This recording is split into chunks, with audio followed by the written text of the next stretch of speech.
Tennessee whiskey, y'all. Hey everyone, and welcome to Bourbon Bytes Whiskey Reviews with a gaming twist. I am Clifton, and today we are reviewing Nelson Greenbrier's Tennessee Whiskey. So you may recognize the name Nelson's Greenbrier. They are the same people behind the infamous Belle Meade line, including this Belle Meade Cask Strength Reserve, one of my favorite whiskeys. Now this is a sourced whiskey from Indiana, but this is actually their first release that has their own distillate in it.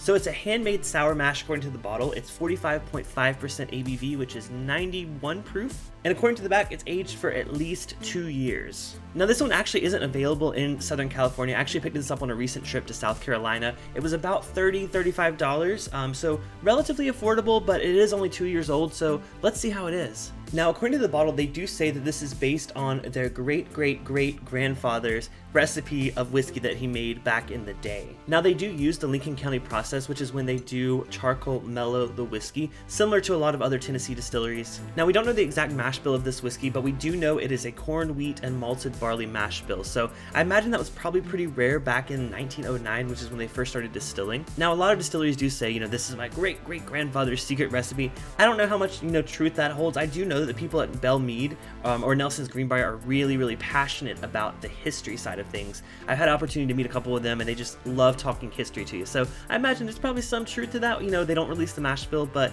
I'll hold them to it. Now, for being only 2-year-old whiskey, it's pretty dark, I will say, on the color at least. Let's go ahead and give it a nose, though. Oh yeah, lots of corn in that mash bill, I imagine. It's super sweet, super butterscotch, I would say, is the big note that pops out to me. Good bit of grainy quality, almost smells like a kind of new make spirit. I think it has some youth on the nose here. Maybe it holds up more in the palate, so let's go ahead and give it a try. Cheers, guys. Not gonna lie, I'm a little disappointed in that first taste. It tastes exactly like you would expect an about 2-year-old whiskey to taste. Really, I guess, grain forward. I do think it has some redeeming qualities. I think that the flavor is really balanced. Yes, it is super corn forward, but it's not like an off-putting sweetness. It's pretty, mellow. Sometimes with young whiskey, I feel like it drinks hotter than the proof. This, I don't think does. I think this drinks right at that 91 proof. I think it's a good proof point for it. I think sometimes when you have high proof young whiskey, it kind of is very astringent and very sharp and kind of not as balanced. This is pretty mellow, like I said. It is very desserty, I will say. It's like a cinnamon brown sugar pastry kind of thing on the palate.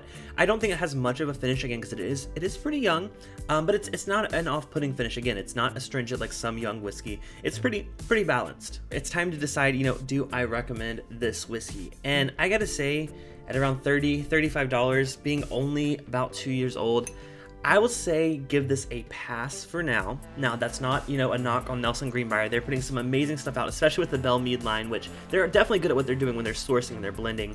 I just think their product's not yet old enough for me to really recommend it. I think there's a lot better whiskeys you can get for the $30 price point than this one. Even Tennessee whiskeys that, the same price, but I think you get better product from it. Now, of course, they are a small distillery that's going to be a little bit more expensive than, the George Dickel's or the Tennessee or the Jack Daniels of the world, but I think it needs more time, and I just really hope they get better from this. Hopefully this isn't the permanent bottling. It's not always going to be the same age. I think they're just working on it. They might have put this out a little bit too early for my liking. But I am curious to know if you guys have seen this product in your area. Like I said, I can't get it in Southern California, but I did find it in South Carolina. If so, have you tried it? What do you think? Do you kind of agree that it's a little too young? Do you think it's the perfect age? I do gotta say, this bottle design is absolutely gorgeous. I really love the look of this. I think it stands out on the shelf in a really good way. Whoever designed this, really nicely done. Unfortunately, that's probably the best thing about this bottle, so. But thank you guys so much for watching. If you like this video, make sure to hit that thumbs up down below and subscribe if you want to see more whiskey reviews with the gaming twist. I'm Clifton, cheers, and I'll see you guys next video.